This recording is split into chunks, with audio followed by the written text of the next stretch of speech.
Under a year ago, I moved here, and like the first thing I noticed was just how close people are here. Like everybody knows everybody here. Lincoln, Montana, it's a beautiful place, small town, great people here.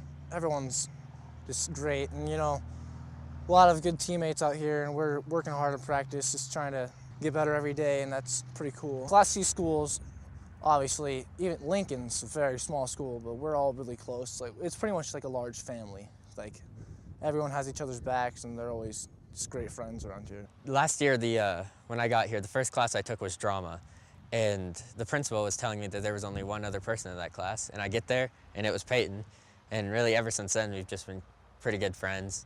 And then, yeah, just through sports, hang out quite a bit outside of school and stuff. I don't know, yeah, he's probably my best friend here, I'd say.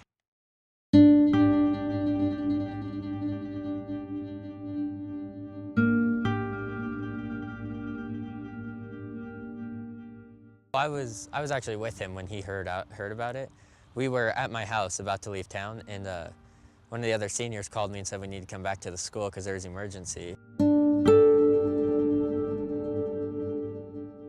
Thursday, I was going to actually visit the U of M. I was going to tour it, and I got a call saying that my dad had a heart attack, and obviously that's not something you want to hear when you wake up in the morning. But so we went down to Helena, where he lives, and we went to St. Peter's Hospital and got to see my dad, but obviously he passed on. So then here comes my game 2 days later, and he's at all my games, and he's always been a great inspiration and leader to me. And yeah, it was kind of rough having my first game without him, and he's always there at my games, and he's just, I don't know, it's pretty hard, but I'll get over it here, or always get stronger, so.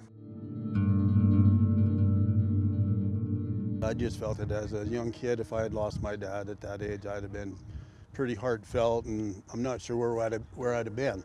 But the guy showed up after, I don't know if he had a family meeting or what, but he showed up, come to the practice field. He seemed to be in really good spirits. I asked him if he was going to practice on Friday, and he said he'd be here and he'd play in the game. It was kind of tough.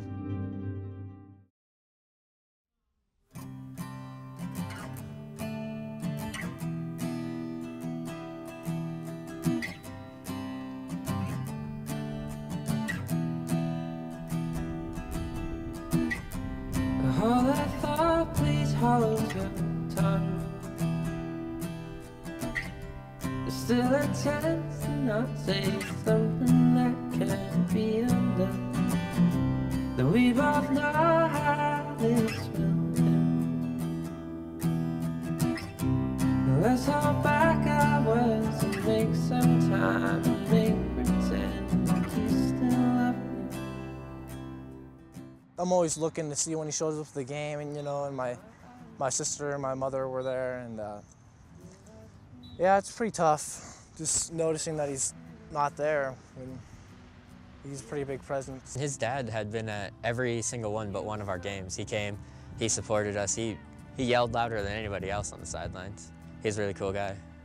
And it was just unexpected, just happened so fast. His name is Payton Petersen. He was a great dad, and always been there for me, and just the loss of that, it's pretty tough, but went out there Saturday and I left everything on the field for him, and may not have got the win, but I don't know, I played my heart out, and that's all that matters to me.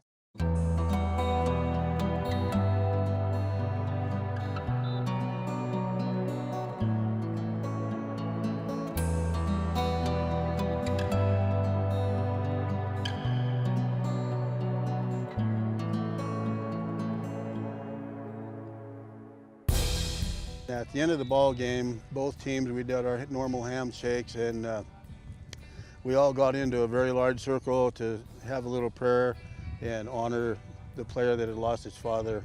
And prior to the prayer, even the attendees and the parents, they all come and joined in on the circle to honor and respect the player. It was like a community thing. It was everybody. White Sulphur Springs, they knew what had happened when the coach first come on the football field. He greeted my player and gave him a hug and told him how he felt. And then for everybody to put the whole thing together was amazing. totally amazing. It was special. It was just really needed after Peyton's dad and stuff. And they just asked if we wanted to pray with them, and we all got out there. And then everybody came out there, and it was really special. And they talked about Peyton's dad. It was pretty cool. I liked it a lot. White Sulphur, they had some amazing kids. Those are good kids, and they knew about my dad. And the community members, White Sulphur Springs, they're great. And the prayer circle, that was just a great thing to have. You know, two teams come together in two communities, and it just, yeah, I realized how loved I am, and that these are great communities. And that was pretty good.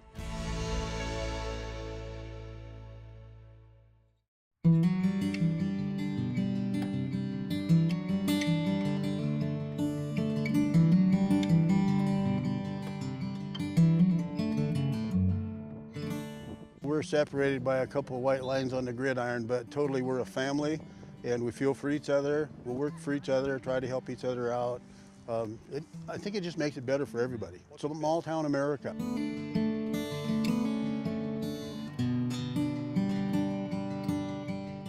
You know, I'm trying to focus on other things, and he wouldn't want me to be, you know, crying about him every day. And I mean, obviously that happens, but I'm trying to move on and become stronger and not let that stop me. He would always want me to move on, and that's what I'm doing. Yeah, always. I mean, he'll be on my mind from sports and just always being there, but I'll always just keep playing hard, and I'm not gonna let it slow me down. I'm always just gonna keep moving forward, all sports and just throughout my life, and hopefully it makes me stronger.